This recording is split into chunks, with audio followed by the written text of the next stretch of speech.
Today I'm going to be going on a Game of Thrones tour because I'm super nerdy. Game of Thrones was actually filmed all throughout Belfast and a bunch of other places, but one of the headquarters was in Belfast. So I booked a tour to go around a couple of the places and just check it out. Honestly, I love Game of Thrones. It's really cool, but not gonna lie, I have no idea what is happening half the time. Like, I'm so lost, literally so lost throughout a majority of the episodes. Game of Thrones is amazing. It is. I love the show. But I definitely do not know what is happening at least 55% of the time. Seriously. I'm still going on this tour, and it's gonna be awesome, and I can't wait. So here we go. I gotta stop by and get some chapstick first though, because my lips are very, very cracked. Update. Grocery store didn't have chapstick, so my lips are gonna remain cracked for the remainder of the day. Also, literally been wearing the same clothes for like the past 3 or 4 days because I was not expecting it to be cold, and I brought one long sleeve shirt and then this jersey. So if you're wondering, yes, I am wearing the same clothes.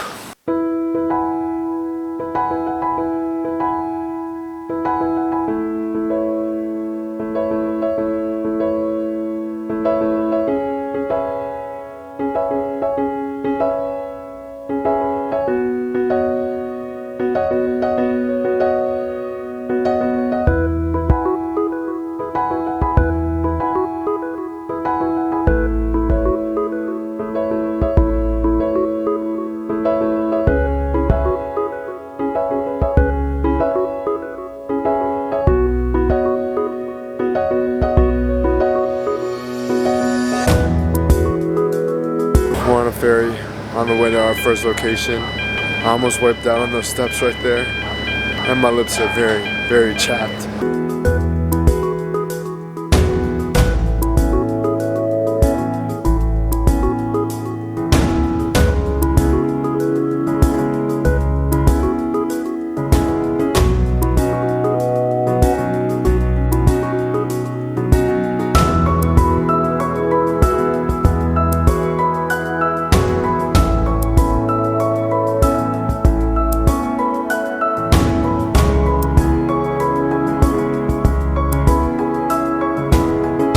We just left the Winterfell castle, and now we're walking around the outside. It's actually super nice out here. My lips are still freaking chapped. It's beautiful. It is. It's freaking beautiful out here.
We just ate lunch. I got my chapstick. I got it. My lips are absolutely burning.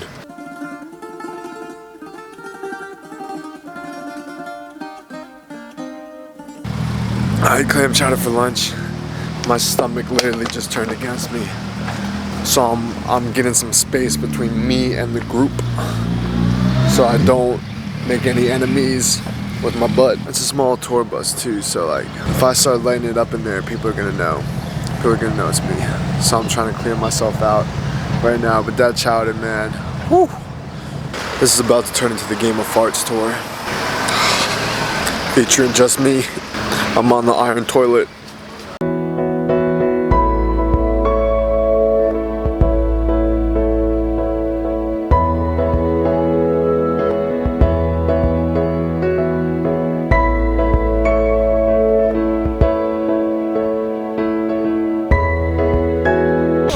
I'll take back all the sword fighting jokes from before. It's actually pretty dope.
I'm back at the Airbnb from the Game of Thrones tour. It was actually really long. It was like an 8-hour tour. It was really cool. I liked it a lot. There's a few things we need to go over though. We need to go over a few things, okay? There's some what's the word? There are some annoyances that I have. Not just with the tour, but with American tourists, because a lot of the people on this tour were American tourists, okay? Let's go through American tourists real fast. Not American, because that refers to, you know, both North and South American. I'm talking about United States citizen tourists, okay? United States tourists. Oh my gosh. First of all, major PSA. This will help you in anything you do in life that is outside the United States. Just because you speak slowly and loudly does not mean someone who speaks a different language will understand you better. Gosh, that drives me crazy. Literally, drives me freaking crazy, okay? I was like, oh my gosh. We were on the tour, right? And the tour guide, Andrew, he was really cool. Andrew, you're a cool dude, but we're gonna dress you later, okay? We're addressing you later. But so Andrew's up there speaking in his Irish accent, speaking fluent English. You know, he's not up there speaking freaking Gaelic, okay? And this lady comes up to talk to him for the first time, and she goes, Andrew, what episodes were you in? I was like, I am not from her country. I am not from her country. Nope. He speaks English. He freaking speaks English. He speaks English. And like I said before, talking slowly and loudly does not mean someone is gonna understand English better. So that's one. That's the first one. Second one, okay, let me show you guys how to walk straight. Everybody in the world seems to know how to walk except for US citizens. This is how we're supposed to walk while we're on holiday or vacation. I'll give you a quick rundown. I know this might be difficult, so I'm just gonna take it slowly for you guys so you guys can see what each leg is doing. So you pick your left leg up, or you can do your right, either one. You pick it up and then you put it down. And you pick your other leg up and you put it down. You don't need to go that high. You just need to, you know, bend it about a 24 degrees and then put it down. And that's all you have to do. It's just a straight line. That's all you gotta do. 1, 2, 3. None of this stuff, none of this okay? Like, let me go this way, bump into someone, let me go this way, bump into another person. None of that. We walk straight in the freaking straight line, especially when you're in a tour group. None of this, I'm gonna bend down and tie my shoe when there's 50 people behind me, okay? I'm gonna stand and freaking take pictures in the middle of the damn group, you know? No, we walk straight. If you need to take a picture, you need to tie your shoe, you just look left, you look right, you look left again, and then you move over to the side. Pet peeve number 3. This is for all the US males out there who are traveling to other countries. The urinal rule still applies, okay? The urinal rule for anyone who is female, when you go into the bathroom and there's a urinal, you keep a 1 urinal distance from the next person using the urinal. You don't go right next to them. And we do that for two main reasons, which I will discuss in details later. But it's common courtesy. I mean, you go in, you just do one urinal over. You don't go right next to the person, especially when there's two freaking urinals open to the left. You don't need to go right next to the guy, okay? And you know what? If there's 3 urinals and both on the ends are taken, don't go in the middle. Don't go in the middle. Wait till one of the guys leaves, okay? I don't care how bad you have to pee, you better hold that mess in. This is a basic fundamental rule. We do that for 2 main reasons. The first reason is the splash rule. The freaking splash rule. When you are peeing in a urinal, for whoever has done that before, you know that the back is straight. It's like a 90-degree angle, right? There's not a lot of room for error. So you're gonna get a splashback. It happens, alright? If you're not standing far back, it happens. It's understandable. What is not okay is when you splash back on the person next to you. That is not okay. That is not okay at all. So when you're peeing next to someone in a urinal, you automatically put them in your splash zone. I don't want to be in your splash zone, especially if you're in the middle, because there's no way you gotta go straight on. If you're in the middle in a urinal setting, you are right dead set on, okay? You are not to the left, you can't turn. You gotta go straight on. And when you do that, you just project to the left and you project to the right. So you can't block it. It just sprays everywhere. I don't want your pee on me. Let me get that straight. The splash zone is a very, very, very real thing. It's real. It's very real. Second thing, I personally do not want someone breathing on my neck while I'm peeing either. You guys have been in bathrooms before. The urinals are closed, man. When you just go right next to someone, you touch shoulders automatically, and then like I said before, if you're in the middle, you're facing straight on, so that breath just goes everywhere. And I'm trying to pee, I'm trying to focus. My mind is breaking the dam, okay? I can't break the dam if you're breathing on my neck. Not only that, it's unsanitary, like the splash zone. I do not want you breathing on my neck while I pee. It's the splash zone and the dirty breath zone. Those are the 2 reasons why we have the urinal rule. This is what happened. We finished our tour. I'm like, okay, I gotta pee. I'm ready to go pee. Guide was like before, listen, you guys should pee because it's gonna be a long walk. I didn't listen to him. I was like, yeah, okay, whatever. I was gassy from the freaking chowder and kind of messed my stomach up a little bit. So, I was pressing down on the good old bladder there. And we're walking, I'm like, oh man, I might actually pee myself right now. But I didn't. Go back to the bathroom, I'm like, okay, I'm ready to go. All the stalls are taken, I'm fine. I'm like, I'm okay. The stalls are taken, that's fine. I'll just pop in the urinal. There's me. There's 3 urinals. Remember the urinal rule. I go to the end.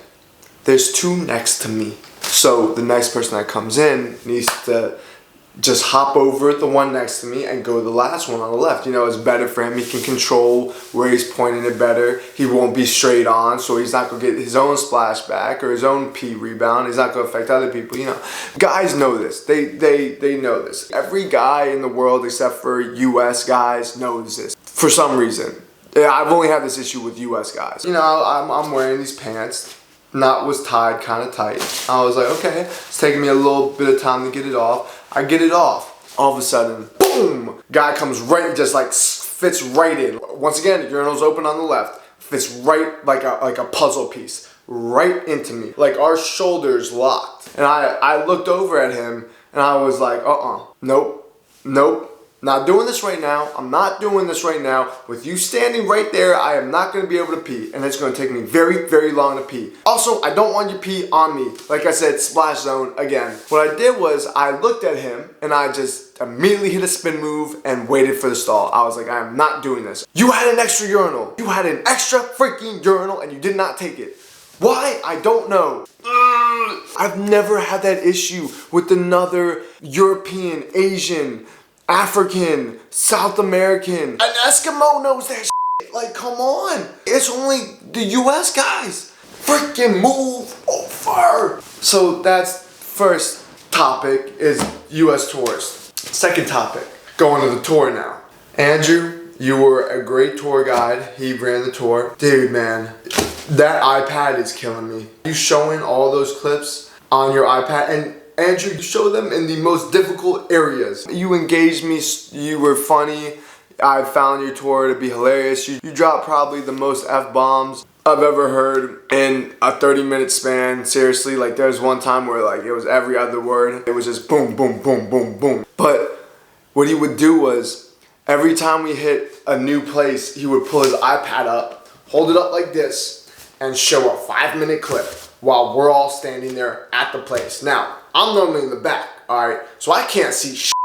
I cannot see anything. I also can't hear anything either. So I'm standing there like this for 5 minutes. And you know, it's fine at first, it's fine. It's not okay when we go on a freaking 50-degree hill, alright? And I'm standing on the hill trying not to fall down it for 5.5 minutes while I watch freaking Jamie Lannister and Brianna Tarth talking to each other that I can't even hear. Not only that, the sun's glaring on the freaking iPad so you can't see shit anyway. Andrew, I love you, dude, but get rid of the iPad. Just get rid of it. We're good. We're good. If you're going on an 8-hour tour for Game of Thrones, you either have seen the episodes over and over and over again, or your wife made you go. And if it's the second one, that's on you, man. That's on you. Literally, if you're going on an 8-hour Game of Thrones tour, I'm almost positive a majority of the people have seen the freaking episodes multiple times. It's painful just sitting there for like 5.5 minutes watching something that you can't see and can't hear. Last thing, so we're walking to this one of the last places, like second to last place, and they go, okay guys, you're gonna get off the bus, you're gonna get off the bus, we're all gonna put the Stark capes on and get swords and walk down to this little area, you know. Okay, that's nice, that's nice. You know, it's chilly, put the cloak on, and I was like, alright, this is feeling good. The 60-year-old bus driver comes around to the back, opens the back up, takes out a box of just metal swords, puts it on the ground, he's like, everybody take one. I was like, wait, time out. What do you mean everybody take one? They're not sharp, but they're metal freaking swords. It was pretty cool at first. It was, I'm not gonna lie. It was cool carrying that thing. But you gotta do background checks on these people before you start handing out swords, man. I mean, you put the most intelligent people in a fantasy situation and they just go crazy. Like, they just go berserk. They just start fighting each other, like, boom, boom, boom, boom. I'm like, oh my gosh, like y'all are making me nervous here, you know, because I'm standing right there. All I need is for one of them to have butterfingers and then boom, my eye's gone. My eye's just gone, absolutely done. I don't want that, okay, I don't want that. They gotta check, you guys gotta check on them, man. There's this dude, this 50-year-old man, probably seems like a nice guy. It looks like he's used to going to vineyards in Italy, you know, touring the Greek islands, visiting Machu Picchu in his free time, the typical retirement stuff. I swear, this man grabbed the largest sword there. This mess was like 5 feet long and he just started swinging it. I was like, oh hell no. I went around the side and I camped out there. I was like, I'm not getting beheaded by a metal sword by a middle-aged white guy. Not gonna happen. Absolutely no freaking way.